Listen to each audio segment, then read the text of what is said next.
This is my spare MD7A. I have another one in my boat. This is my spare parts motor. I did have it on display too, but I'm mainly keeping it now just for spare parts to keep my other one going. So yeah, it's a Volvo Penta MD7A. It's a 2-cylinder direct injection diesel, 10 kilowatts or 13.4 horsepower. The compression ratio is 17:1 and it's seawater cooled. Some of them were converted to freshwater or have been converted to freshwater cooled, which is better because I can't see any anodes in the seawater system. So they were seawater cooled from the factory, and that's why they're very heavy as well. They're solid cast iron. Now the book says the weight of them is 175 kilos. I think that maybe is without starter motors and alternator, or maybe without the gearbox on the back. If anyone's actually put one on the scales with everything on it, I'd be really interested to know what weight you came up with. They're a very heavy little motor, which on some boats actually helps with stability. But anyway, I'm going to have a walk around of it. First I might go through the seawater cooling.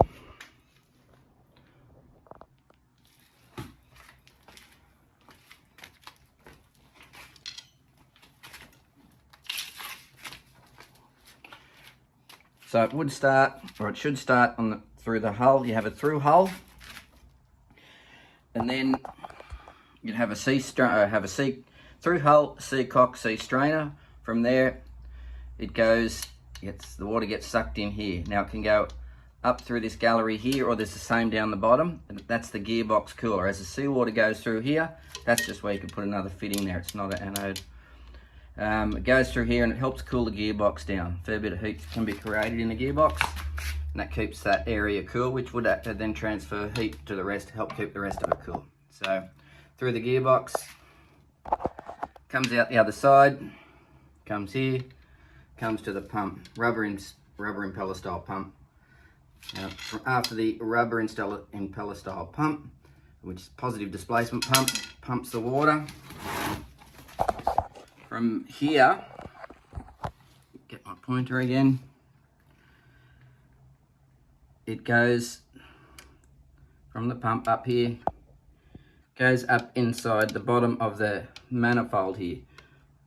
Helps cool does cool the exhaust manifold, which you always want to keep them cool. Can be a fire risk, heat out of the little engine room. But anyway, cools the manifold, goes into the head, goes down, cools number 2 cylinder, the aft one. Can go forward inside the motor, cools number 1 cylinder, comes back up through the head and out through this exhaust manifold here. That is actually the temperature sensor there, or temperature alarm when it gets too hot, or if it is to get too hot. From there, it then comes out, if the thermostat's open, comes out here past the thermostat. That's the thermostat housing there. Goes past the thermostat housing and up here through there, and mixes into the exhaust elbow, or people call them elbow or riser or mixer, they're all called. This one was heavily rusted, that's why I just cut it off. But you can see where the seawater went in here, and shortly after it would have then mixed into the exhaust to cool the exhaust and quieten the exhaust a bit too. So that one's heavily rusted out. You can get aftermarket stainless steel ones, or you can, there's a thread in here. If you could get that out, you could make something up yourself if you're clever. Alright, a little bit more to the seawater, to the cooling system. Now if it's not hot enough and the thermostat is closed, not allowing any water, because you want the engine to warm up quicker, that's the thermostat's job. That's why we have this, it has this bypass here. So because the thermostat's closed, the water can't move through the motor. It bypasses, some water goes through here, under there, bypasses the thermostat to keep going to cool the exhaust. So even if the thermostat's not open and the engine's not being cooled properly yet, there is still water entering and cooling the exhaust. You don't want a hot exhaust, of course, it can melt things or even cause fire. Okay, so that's the seawater cooling system. There's a bit of a problem with these as they get older, everything rusting up on them. People have got different ideas how to keep them clean or whatever. I won't go into that right now. Or using acid or things like that to keep them clean. All right, so after that, talk about the fuel system on it. I'll go through the fuel system.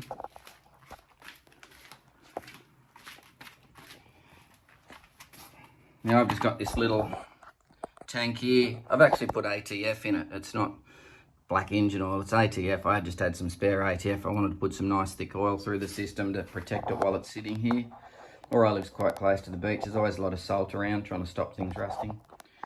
Okay, so that's a tank there. Normally it would come from your tank on board, and it should go through a primary filter, which would have a water trap in it, with a glass bowl on the bottom. Some do, some don't, or some even have alarms on the bottom. Getting any water out, you don't want water in your tank, in your fuel, because then you get diesel bug. That's for another day also. Anyway, so this is after the tank primary filter, then comes here to the lift pump, or low pressure pump it's called, or transfer pump some people even call them, I believe, but it's I just call them a low pressure or a lift pump. Now this is the hand priming. Engine normally does this, but I'm just hand priming it if ever you had to bleed the system back up, pump the fuel through it. So that's the lift pump. The diaphragm in here can fail. There is a little filter in there too as well, but anyway, so that's your prime there. So it comes up here from, it's low pressure prime. Now it comes around here. I've painted all these bits silver. Comes around here to your secondary filter. Some people call them a fine filter or a secondary filter, and that is the bleed screw for it on top. If ever you're trying to get air out of it, you can crack that while you pump here and get some air out there, or if you change the filter. All right, so the filter, I'll give you the numbers for this filter right here. That's a Volvo thing. There's the number there upside down, you can Google that. Or here's another one I've got here, a man filter. Here's the numbers there for that primary filter or fine filter. From there, it's filtered, comes out here. Like I said, the low pressure I tried to paint silver.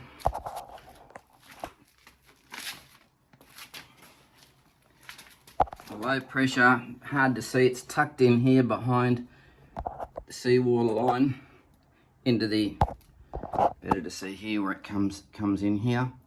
So that's from the primary filter, follows this line, comes all the way to here. It's low pressure fed to its cav pump, rotary pump, high pressure pump, and it's also, it times when the fuel's raised, it times when the fuel is injected as well. Not only does it pump it. So from there it goes inside the pump. Very complicated, these cav pumps, or any diesel injection pump for that matter. This is the return here. That returns back to that other tank. Most diesel engines, some of the smaller ones don't return fuel because they're doing that for cooling purposes. There may be other reasons too, but it's also mainly for cooling. Yeah, they return fuel. But anyway, so that's the return there on the injection pump. Now, once it's pumped to high pressure here at the correct time, since it's a two-cylinder, it's got the two lines off it here. These are pulses of high pressure diesel. It is at the correct time. As the motor rotates, comes up here to the injectors. For number 1 cylinder, number 2 cylinder. It's got the injector, which the injector atomizes the fuel directly into the combustion chamber. Very high pressure atomized fuel at the correct time, correct amount at the correct time. So number 1 cylinder, number 2. Not all fuel is also used. Not all fuel is injected from a fuel injector. It does that for cooling purposes. More fuel is pumped through the injector. It doesn't atomize and spray all of it. It returns some, and that's for cooling purposes, to stop the tip of the injector getting too hot, which the injector's obviously inside. I can't show you that without pulling it all apart. So this yellow pipe here is the return fuel. Now this is the return from the injectors. On this particular motor, you can see it returns back to the filter and starts again. Mixes with the cooler fuel coming in, the fresh fuel. So these things are quite good on fuel. Mine uses well under a litre an hour. So running real light, probably at just over half a litre an hour. Probably if you're running it hard, you might use almost a litre an hour, but they still use bugger all fuel. So That's the return. So there's the injectors return back to the secondary filter. On this one, on this particular setup, the pump returns back to the tank. And that's quite common on diesel motors, how they all return, most of them return fuel, and they can return it in different ways, but that's how these little motors return the fuel. Okay, that's the return for the pump. Yellow lines here are the returns for the injectors. The injector returns back to the injector pump returns back to the tank. The injectors return back to the filter and get mixed in with the cool fuel coming in go around again. All right, so that's the injection fuel system on these little MD7A. All right, a couple more things to show you on it. The sensors on the motor, I've already mentioned this one here. That's high temperature, engine high temperature alarm. If it senses everything's getting hot, because this will get quite hot if water's not coming through its exhaust manifold. That'll set the alarm off. Hopefully your alarm's working well. It'll save you a lot of money if your alarms are working well, properly. So that's the sensor for the high temperature for the engine. Now over on this side of the motor, that's the low pressure sensor for engine oil low pressure. So there it is there. When you turn the key before you start, that alarm should come on because it hasn't pumped oil yet. So always a good check. Turn your ignition on before you hit the starter. See if the low pressure oil alarm comes on, because then you know it's working. When it starts, pressure pumps up and it should go off. So that's the oil low pressure alarm sensor. Right here is where the sensor was for the engine speed or tacho. But this one doesn't, this motor here doesn't have them, but that's where they normally go in. Picks up a ping as it rotates, as part of the engine rotates there. But that's not fitted on this one. I've got that's on my other one, it's got that. Okay, so while I'm here, to talk about the oil. Originally, these were, the book says, but they're from a much colder climate. I'm in Australia, I guess you can tell by my accent probably, that I run 1540 for Australian conditions, and if you look at the temperature range for 1540, it covers a lot.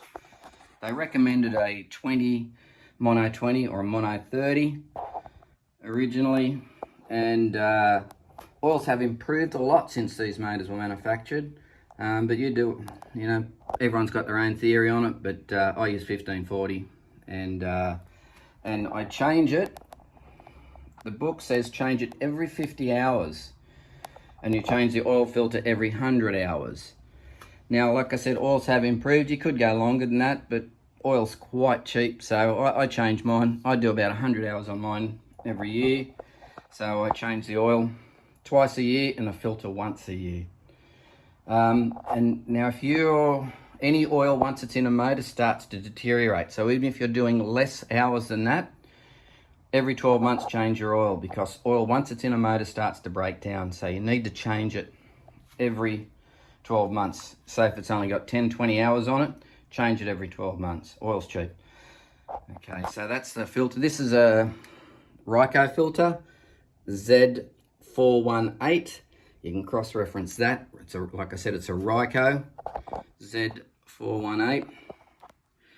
Most of the Volvo stuff's just rebadged other brands anyway, so I don't know what the correct Volvo one is for it, but cross-reference that, Z418. They're Ryco's good quality, not too dear. Yeah, I've given you the numbers for that. All right. Now, yeah, and the dipstick is around here, pretty obvious. You got your high and low marks there on the crosshatch. That's pretty easy to understand. Check it before every startup, at least I do. It only takes a moment.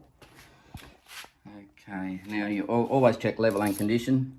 If it's milky or in any motor, that's not a good sign. And if the oil level is rising, that's also not a good sign, but there's a lot behind that. I won't go into that right now. Okay, the gearbox. They call it a reversing gearbox, a reduction gearbox, some of the names that they used. Yeah, gearbox, reversing gearbox, reduction gearbox. Now these are what are called a cone style gearbox, type of mechanical box, not a hydraulic box like a lot of bigger motors use.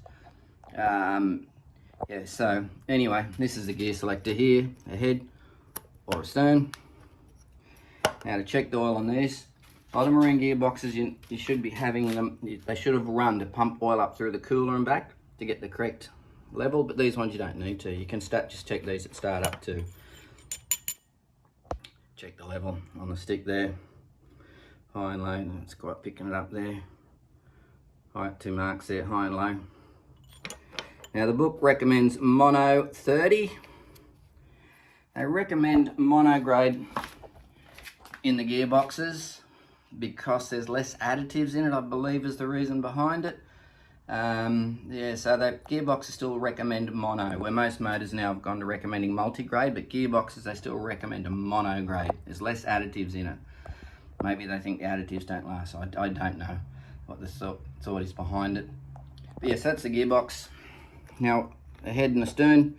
Now these are when you're in a head. Actually, this is a decompressor here.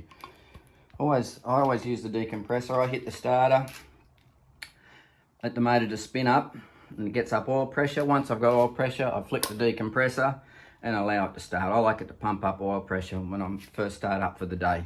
Pull the decompressor, crank it, oil pressure light goes off, throw the decompressor and off it goes. But anyway, so I've just decompressed this so I can turn it over easily. And this is the way the motor rotates. And you can see when it's in a head, that the prop shaft rotates the same way. So you need a left-hand prop for these motors. A lot of the little techno drives, on some of them smaller motors, they actually go the opposite way to the motor when they're in a head. So that's these old things. It rotates the same way. When you're in a head, it rotates the same way as the engine. Put him into reverse. And it should go the other way. There it goes, just snagged. Now it's normal too, you might think there's something wrong with these little cone style, that they'll grab one way, but not the other. That's quite normal. That's how they're set up. I won't go into that right now. They grab, so you can they'll freewheel that way, but when you go the other way, they'll snag, or vice versa. When I put it the other way, they go that way now, but snag on the motor, and that's quite normal. Don't think there's something wrong with it.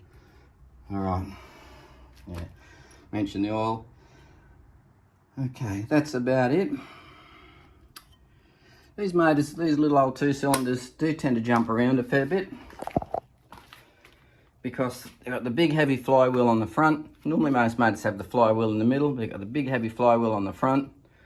And yeah, 2 cylinder 4-stroke can be inherently unbalanced. 2-cylinder 2-stroke are quite balanced, but a 2-cylinder 4-stroke, a little bit unbalanced. That's okay. But so they jump around a bit, particularly with the flywheel up the front. That's why on this one, on my boat, I got this extra bracket here. That's where the cable goes for the gears. But this extra bracket there I put on to a rubber mount to stop the back of the motor vibrating just a bit. Helped a bit. Anyway, that's all. That's all I can think of right now. Little Volvo MD7A 2-cylinder diesel, direct injection diesel motor.